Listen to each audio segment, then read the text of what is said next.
Okay, last month I had my birthday, a very important meeting to attend, a baby shower of my friend, a friend's haldi, and there were 2 weekends where I literally had no other plans. And I had over 47 things in my wardrobe, but I still didn't know what to wear. And that is the problem. Not that you don't have enough clothes, but the clothes that you have don't solve for anything. Now, before I get into this, I have to confess something. I make videos about dressing well, styling right, what to wear with what, wardrobe essentials. I mean, that's pretty much what I do here. But I'm not immune to any of these problems that I'm going to be sharing with you right now. My own wardrobe has a lot of clothes that I never reach out for, and then there are a few items that I constantly wear. Even this jumpsuit, for that example, that I'm wearing right now, I have probably worn this 20 times in the last 1 month. And then there is a large section of clothes that are just lying there. But making this content for, say, the last 5-6 years, I noticed a pattern. There are 3 specific traps that are keeping the Indian women stuck. And once you see them, trust me, they are hard to unsee. Trap 1, this sale spiral. Now, every time there's a sale, be it a Black Friday sale, end of season sale, you just open the app or the website just to browse. But within 20 minutes, your cart is probably worth 6,000 rupees, and individually, the items in that cart are probably 599, 299, 499. Individually, all reasonably priced. Let's say a white top for 399. Why not? A great deal, right? A quad set for 999. It's basically free at this point. Or a versatile kurti in beige for 599. And you buy them because each one on its own makes sense. The problem here is that you make the decision on the basis of the discount, not on whether you actually need that piece right now, whether it fits your body type right now, or does it even pair with something you already own or not. And my point is that a good deal on a wrong thing is still a wrong thing. Trap 2 is the aspirational wardrobe. Now, what I mean is when you build a wardrobe not for your current life, but for a version of a life that you envision for yourself. A lot of people will disagree with me here, but when you want to manifest something, a lot of people say that you have to start living like that, start believing that you have sort of already achieved that thing in your life, right? But I don't think that applies to clothes, because if you end up buying clothes for a version of your life that doesn't exist today, you are just going to end up with things that you are never going to sort of wear out of your wardrobe at all. For example, I have a lot of blazers in my wardrobe that I bought when I started office, when I was doing a 9-to-5 job and I needed them. But now they're just lying there, right? Because my life changed. Another example would be I've bought a lot of fancy outfits thinking, I'm going to wear it out to a party or wear it out, for a nice dinner. But the truth of the fact is that I'm not a very party person. I don't go out every weekend. So those pieces are just lying there. And I feel like this is my biggest mistake, because I have a bunch of pants. I have a pair of green pants, I have a pair of red pants that at the time of purchasing I thought, wow, I'll be able to pair them with so many things and they look so chic. But in reality, I probably just ended up wearing them once, because those are not your everyday pieces, right? I'm not going to step out in a pair of red pants for a office meeting. I mean, that's just not how you build your wardrobe. And not to say that these are bad pieces, they are very stylish pieces, but just not made for my life. For example, if someone is a real estate broker, it might actually be more suitable for them, because they have to constantly look good, because they are meeting people, showing houses, if you've seen Selling Sunset, for example. So this would be more apt for someone like that, not for me, who 80% of the time I'm sitting at home, working from home, spending time at home. This is just not for me. Trap 3 is buying for the wrong occasions entirely. Now, this is specifically applicable to Indian women because we have a vast occasion range that we need to attend. Like I mentioned in the beginning, I have a haldi, I have a baby shower, I have a meeting, I have a birthday, I have a brunch, I have a family puja at home. So a lot of people, when they build their wardrobes, they're looking at the westernized creators who are, just mentioning things like white shirts, blazers, trousers, which again, I'm going to point out that I also believed that for the longest time, but the more I've grown, I've realized that for an Indian woman, that is just not enough. And these 3 traps together can make you have those 47 things in your wardrobe and still make you feel like you have nothing to wear.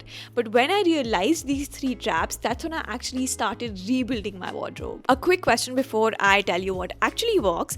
Comment down below with what are the number of blazers, or even if you have 1 or 2 blazers in your wardrobe, how many times have you really worn them? Especially if you're not an office going person, because I have, like I said 3 or 4 of them, one is a pink, one is a black, one is a blue, thinking that, oh, I'm gonna wear them for a life that I'm actually not really living. And like I said, I'm not the only one at fault. We all have made that mistake, and I want to know if you guys do that too, or maybe it's just me. So I did what I probably should have done a while ago, and something that had to be done. I emptied everything out of my wardrobe, sat down and asked myself one question. Not what should a wardrobe have, but what does my life really need right now? And here's what I found that actually works. Number one, a quad set or a jumpsuit. I'm putting them both in the same category because a quad set is kind of a jumpsuit, just not stitched together. Also, like you see, what I'm wearing is also a jumpsuit. I'm gonna just like stand and show you guys. This is a jumpsuit. Like I said, I worn this 20 times in the last month because it looks like you've put in effort without really putting in any effort, because you don't have to put your mind into what to pair with what. It's one fit, you have your top and your bottom, or you have a single piece like a jumpsuit. And this is a very versatile piece, and I don't understand why it's not mentioned in a wardrobe essentials list at all. It's great for going out brunches, casual days. You can dress it up with golden jewelry, heels, and make it for a formal event. And make sure to always look at the fabric. I'm not talking about some cheap polyester quad set or a jumpsuit, but either cotton, either linen, either a cotton blend or georgette. These fabrics will last you much longer. And if you've not watched my video that I recently posted focusing so much on how important fabric is, I would request you guys to check that out as well. The quad set or a jumpsuit is the biggest cheat code for an Indian woman's wardrobe. Number two are dark wash wide leg jeans or bootcut jeans. Average Indian body type, I'd say the waist is smaller and the hips are more fuller. Now straight leg jeans are not made for that body proportion. Wide leg jeans are. I got mine from Zara for about $28.90 or $3,000, $3,200 max. But I have worn them in the last year. I've had this for about 2-3 years, and I've probably worn them every third day or every second day. I mean, there are days when I wear them 3 days consecutively, right? So having a jeans that important, and even if it costs you a 3,000 rupee investment, make it, because when you do the math of your cost per wear, again something I spoke about in my last video, you will see how economical something becomes. Then you have a well-fitted kurta set, and I should move these away. These are the new Luna Bronze that we launched on Slasho. Go check them out in case you want. This is a new color that we've launched.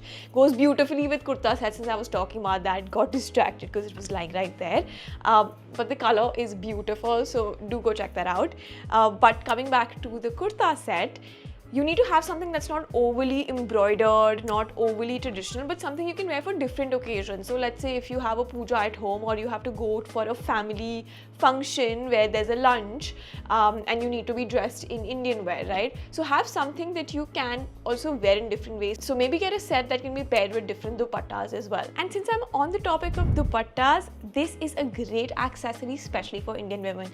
It's actually like the same thing as scarves in the Western countries. You know, your silk scarves or your cashmere wraps. Same thing a dupatta can do for you. Except the only difference is a good dupatta from Fab India or a block print one from a local market will probably cost you 800 to 1100 rupees, but a cashmere or a silk scarf is going to cost you 8,000 rupees. And these dupattas help you turn a simple, kurta set into a nice formal one. For example, if you have a plain black kurta set and you have multiple dupattas to choose from, you can actually change the look of it every time. One look can be for your ghar ki puja, one can be for a family function where you need to dress a little conservatively, and it also keeps you warm on over air-conditioned flights, so great for travel as well. I feel like it's the most functional accessory, and most often it's not listed in your essentials list. And I would say stop looking for one hero piece for each event. Like for example, when I bought a dress thinking I'm going to wear this out on my next weekend night, and that never happened, that weekend night never came. Try to bring 2 to 3 pieces that can actually solve something specific. For example, a quad set can be worn to a meeting, to a brunch, to a dinner. It just depends on how you style it differently, right? And if you guys want me to do a video on how to style a particular thing in different ways, let me know, comment down below, obviously. And in case you haven't subscribed to my channel yet, please do that. It means a lot to me. And before I wrap up, I do want to talk about why the wardrobe advice that we get as Indian women looks like the way it does. I feel like most capsule wardrobe content is made by Western creators or Indian creators who have adopted those Western aesthetics.